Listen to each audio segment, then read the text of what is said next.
हम लोग इस वीडियो में बात करेंगे सीआरपीसी के अध्याय 14 के बारे में, जो कार्रवाइयाँ शुरू करने के लिए अपेक्षित शर्तें हैं। कार्रवाइयों को शुरू करने की अपेक्षित शर्तें, अध्याय 14 190 से लेके 199 तक के बारे में इस भाग में हम लोग चर्चा करेंगे। 190 कहती क्या है? मजिस्ट्रेटों द्वारा अपराधों का संज्ञान। मजिस्ट्रेटों द्वारा अपराधों का संज्ञान। मजिस्ट्रेट कब अपराध का संज्ञान ले सकते हैं? कोई भी जेएम फर्स्ट ले सकता है या फिर जो जेएम द्वितीय नियुक्त किया गया है। तो 190 कहती क्या है? कोई भी मजिस्ट्रेट अपराध का संज्ञान ले सकता है परिवाद प्राप्त होने पर, एक का में परिवाद प्राप्त होने पर, 190 एक खा में पुलिस रिपोर्ट पर, और 190 एक गा पुलिस रिपोर्ट से भिन्न अन्य सूचना उसे प्राप्त मिलती है, कह सकते हो स्वतः संज्ञान ले सकता है। और सीजेएम साहब क्या कर सकते हैं? किसी भी द्वितीय वर्ग के मजिस्ट्रेट को जो संज्ञान लेने में सक्षम है उसे यह पावर दे सकते हैं। भाई हम 190 कह क्या रही है? मजिस्ट्रेट द्वारा संज्ञान। भाई हम कोर्ट में कैसे जा सकते हैं? एक तो पुलिस एफआईआर करके भेजे, या फिर परिवाद प्राप्त हो, या न्यायालय स्वतः संज्ञान ले। संज्ञान लेने का मतलब ये नहीं होता कि संज्ञान ले लिया है तो विचारणा ही करेगा। संज्ञान जेएम फर्स्ट ले रहा है और विचारणा सेशन न्यायालय कर रहा है, ये भी हो सकता है। अब 3 बातें इसमें कहेंगी: परिवाद प्राप्त होने पर, पुलिस रिपोर्ट पर, और स्वतः संज्ञान। यदि मजिस्ट्रेट ने संज्ञान ले लिया है और उसे अधिकारिता नहीं थी 190 एक का और खा के आधार पर, तो भी वह संज्ञान दूषित नहीं हो जाता है सीआरपीसी की धारा 460 के तहत। दूषित नहीं होगा, संज्ञान ले लिया है, ठीक है। ये कहती है 190। 191 क्या कहती है?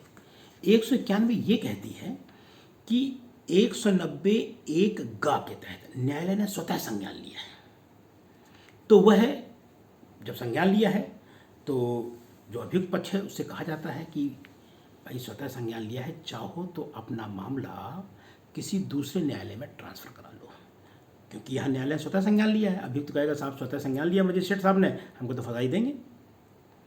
तो ये न्यायालय की जिम्मेदारी है, वो ये बताती है कि भाई चाहो तो अपना मामला कहीं और ट्रांसफ़र करा लो। 192 क्या है? सीजेएम साहब के पास जो भी मामला आता है वो अपने न्यायिक मजिस्ट्रेट को वो उसको हवाले कर देते हैं 192 के तहत। 193 में क्या है? सेशन न्यायालय स्वतः संज्ञान, सेशन न्यायालय के संज्ञान लेने की क्षमता है, संज्ञान ले सकता है, लेकिन ध्यान रखिएगा सेशन न्यायालय समानता संज्ञान नहीं लेता है। सत्र जेएम फर्स्ट आप संज्ञान लेंगे और फिर 209 के तहत उसको सुपुर्द कर देते हैं। लेकिन हाँ, कुछ मामले ऐसे हैं जहाँ सेशन न्यायालय बिना उसे सुपुर्द किए संज्ञान ले लेता है, जैसे सीआरपीसी की धारा 199(2) के तहत मामले। ये कौन से मामले हैं? राष्ट्रपति, उपराष्ट्रपति आदि की मानहानि के बारे में है, दंड विधि संशोधन अधिनियम 1952 के तहत मामले, या SC/ST एक्ट के तहत वाले मामले, वहाँ स्वतः संज्ञान लेगा। सीआरपीसी धारा 340 के तहत मामले, उसके सामने ही उसकी बेइज्जती कर रहे हो अवमान के लिए, और सीआरपीसी धारा 346 के तहत मामले। वो जब उसकी सामने ही बेइज्जती कर रहे हो, सेशन न्यायालय के सामने कोई व्यक्ति बेइज्जती करता है तो स्वतः संज्ञान लेके वो सजा दे सकता है। सामान्यतः सेशन न्यायालय संज्ञान नहीं लेता है इन परिस्थितियों को छोड़कर। ये परिस्थितियाँ कौन सी हैं? फिर से बता दें: 199(2) दंड विधि संशोधन अधिनियम 1952 के तहत मामले, SC/ST एक्ट के तहत मामले, सीआरपीसी धारा 340 तक के तहत मामले में, या सीआरपीसी की धारा 346 के तहत मामले में स्वतः संज्ञान ले लेगा। और जब मामला सुपुर्द किया जाता है सेशन न्यायालय को, तो 194 में सेशन न्यायालय क्या कर सकता है? वो एडीजी को या सहायक सेशन न्यायाधीश को, अपर न्यायाधीश को या सहायक सेशन न्यायाधीश को क्या करेगा? वो ट्रांसफ़र कर देता है। ये 194। 190 में जो संज्ञान लेने की क्षमता मजिस्ट्रेट को दी गई है उस पर अवरोध या रोक लगाई गई है। कहाँ? 195, 96, 97, 98, 99। क्या कहा गया है? 195 से लेकर 99 तक के मामले में मजिस्ट्रेट साहब संज्ञान नहीं लेंगे, बिना लोक सेवक या राज्य सरकार जैसी परिस्थितियां हैं उनकी अनुमति से के बिना। अब 195 में क्या है जरा देख लेते हैं। 195 कहती क्या है, लोक न्याय के विरुद्ध अपराधों के लिए। लोक भाई एक सामान्य नियम है, आपको बता दें, हमें पता चला कि अपराध हुआ है और हम उससे संबंधित हो या ना हो और परिवाद करके मामले को आगे बढ़ा सकते हैं, गति और न्याय को गति प्रदान कर सकते हैं। लेकिन 195 से 99 तक के मामले में हम उसको गति प्रदान नहीं कर सकते हैं, इसमें रोक लगाई गई है। कौन से हैं? वही लोक न्याय के विरुद्ध अपराध के लिए, लोक न्याय के विरुद्ध अपराध के लिए, साक्ष्य में लोक न्याय के विरुद्ध अपराधों से संबंध में, साक्ष्य में दिए गए दस्तावेजों के लिए और लोक सेवक के विधिपूर्ण अवमान के लिए। यदि इनमें अपराध हो रहा है तो 195(1) का कोई भी न्यायालय, अब अपराध कौन सा है? अपराध पता लगा आईपीसी की धारा 175 से लेके 188 तक के अपराध हैं या उनके दुष्प्रेरण से संबंधित अपराध हैं, तो उनके जो पूर्व अधिकारी होंगे ना, उनकी राज्य सरकार या केंद्र सरकार की अनुमति से ही लिया जाएगा, लेगा कोई। और फिर कोई न्यायालय मतलब कौन से अपराध हैं? आईपीसी की धारा मतलब 195 खा में क्या है? आईपीसी की धारा 193 से लेके 196 तक के अपराध हैं। आईपीसी की धारा 193 से 96 तक के अपराध हैं। और पता लगा 199 आईपीसी धारा 199, 200, 205 से लेकर 211 तक के अपराध हैं। तब फिर लोक सेवक इन मामलों में, लोक सेवक की या न्यायाधीश है तो उसके लिखित परिवाद पर ही न्यायालय संज्ञान ग्रहण करेगा, ऐसे नहीं करेगा। क्योंकि जब लिखित परिवाद कौन करेगा? अधिकारी करेगा। मतलब अधिकारी इसमें केस दर्ज कराए और अधिकारी केस वापस भी ले सकता है, और जब अधिकारी केस दर्ज कराएगा तभी न्यायालय संज्ञान लेगा। एक यहाँ प्री में क्वेश्चन आ जाता है कि न्यायालय से मतलब क्या है? 195(3) में दिया है, चाहे वो दंड न्यायालय हो, चाहे वो सिविल न्यायालय हो, चाहे राजस्व न्यायालय, तीनों न्यायालय शब्द के अंतर्गत आते हैं। प्रश्न आता है न्यायालय शब्द के अंतर्गत क्या आता है? दंड न्यायालय, सिविल न्यायालय और राजस्व न्यायालय तीनों आते हैं। ये 195 है। अब 196 क्या कहती है? राज्य के विरुद्ध अपराधों के लिए या राज्य के विरुद्ध अपराधों के षड्यंत्र के लिए है, कोई भी न्यायालय ऐसे संज्ञान नहीं लेगा। कब लेगा? यदि कोई अपराध कैसा है, आईपीसी की धारा अध्याय 6 के तहत अपराध है, या 153(a) के तहत अपराध है, 295(a) का अपराध है, या फिर 506 का 1 के तहत अपराध, 502, एक सेकंड देख लेता हूँ मैं जरा, 500 ही है, 505 की धारा 1 के तहत अपराध है, या उनसे संबंधित दुष्प्रेरण है, या आईपीसी धारा 108 का से संबंधित अपराध है, तो केंद्र सरकार और राज्य सरकार की अनुमति से ही न्यायालय संज्ञान लेगा, अन्यथा नहीं लेगा। 196 खा क्या कहता है? कोई न्यायालय कोई अपराध कौन सा है? 153(a) के तहत है, या 505 का 2 और तीसरा भाग है के तहत अपराध के है, तो फिर केंद्र सरकार, राज्य सरकार या जिला न्यायालय की अनुमति से ही अपराध का संज्ञान लेगा, ऐसे नहीं लेगा। लेकिन यदि कोई षड्यंत्र से संबंधित अपराध है जो 2 साल से अधिक मृत्युदंड, आजीवन कारावास या 2 वर्ष से अधिक का अपराध नहीं है और किसी लोक सेवक ने अपराध कर दिया है, तो फिर राज्य सरकार और जिला मजिस्ट्रेट की लिखित अनुमति से ही संज्ञान लेगा।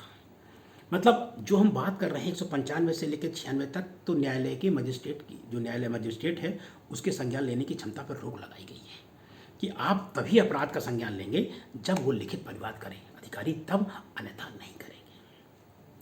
197 क्या कहती है? अब 197 है न्यायाधीश और लोक सेवक। न्यायाधीश है, मजिस्ट्रेट है, लोक सेवक है, और जो सरकार जो से नियुक्त करता है वही उसे हटा सकता है। और वो अपराध कर रहा है कब? अपने कार्य के नियोजन के दौरान। यदि वो ऐसा है, लोक सेवक, न्यायाधीश, मजिस्ट्रेट और लोक सेवक अपने कार्य के नियोजन के दौरान अपराध कर रहा है, यदि वो लोक सेवक राज्य सरकार, केंद्र सरकार के अधीन काम कर रहा है, करते हुए वो अपराध करता है, तो केंद्र सरकार की अनुमति से, और राज्य सरकार है कर रहे हैं तो राज्य सरकार की अनुमति से ही उसके खिलाफ संज्ञान लिया जाएगा। लेकिन क्या कह दिया गया है? 106 आईपीसी धारा 166(a), 166(b), 354, 354 ABCD, 370, 376, 376 ABCD, 509 के तहत कोई अपराध किया गया है तो पूर्व अनुमति की आवश्यकता नहीं होती है। इस टाइप के अपराध हैं तो क्या पूर्व अनुमति लोगे?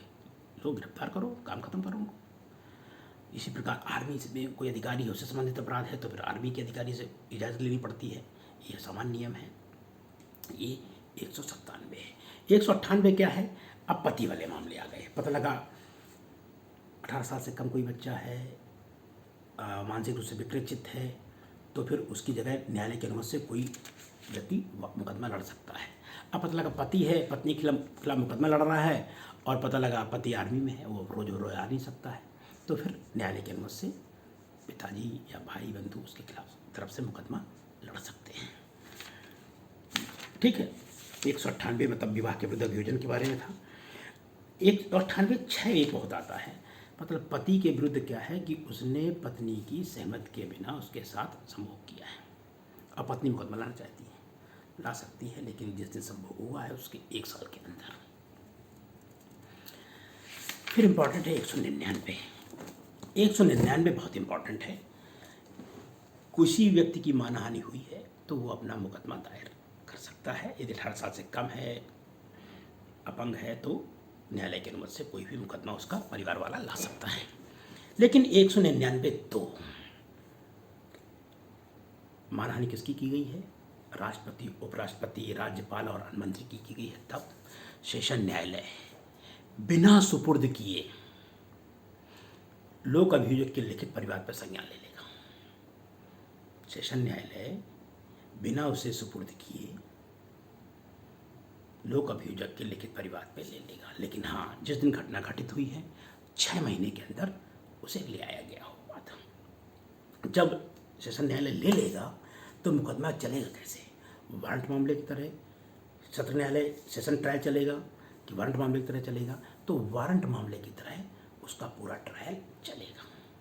इसमें यही प्रश्न सबसे कठिन आते हैं कि कितने दिन के अंदर मुकदमा लाया जाना चाहिए? तो 6 महीने के अंदर। 199(2) के तहत मामला राष्ट्रपति उपराष्ट्रपति से है तो उसे सेशन न्यायालय को सुपुर्द करने की आवश्यकता नहीं होती। केवल लोक अभियोजक लिखित परिवार पर ही उसे प्रत्यक्ष रूप से संज्ञान ले लेगा। संज्ञान लेने की क्षमता जो 193 में उसके पास थी, उसके तहत 193 में भी हमने इसके बारे में चर्चा की थी। और किस तरह चलेगा? तो वारंट मामले की तरह चलेगा। कितने समय के अंदर लाया जाना चाहिए बात? तो 6 महीने के अंदर। 195 से लेके 199 थोड़ा टिपिकल है। 195 लोक न्याय के विरुद्ध अपराधों के लिए, साक्ष्य में दिए गए दस्तावेजों के विरुद्ध, पता लगा लोक सेवकों के अवमान के लिए। 195 की हेडिंग बहुत लंबी है। फिर पता लगा 96 में राज्य के विरुद्ध अपराध है, उससे षड्यंत्र से संबंधित अपराध है। फिर 97 में लोक सेवकों के विरुद्ध अपराध है, न्यायाधीशों के विरुद्ध अपराध है। 98 में पति के विरुद्ध है। 99 में अवमानना वाले अपराध हैं। ये बहुत इंपॉर्टेंट है। तो कहने का मतलब ये 190 में जो मजिस्ट्रेट को अधिकार दिए गए संज्ञान लेने की, वो 195 से लेके 199 तक में उसमें रोक लगा दी गई है। इसलिए ये बहुत महत्वपूर्ण हो जाते हैं, इम्पॉर्टेंट हैं, मेंस में भी आते हैं। इसलिए इन्हें बार बार सुनें, समझें और याद करें। धन्यवाद।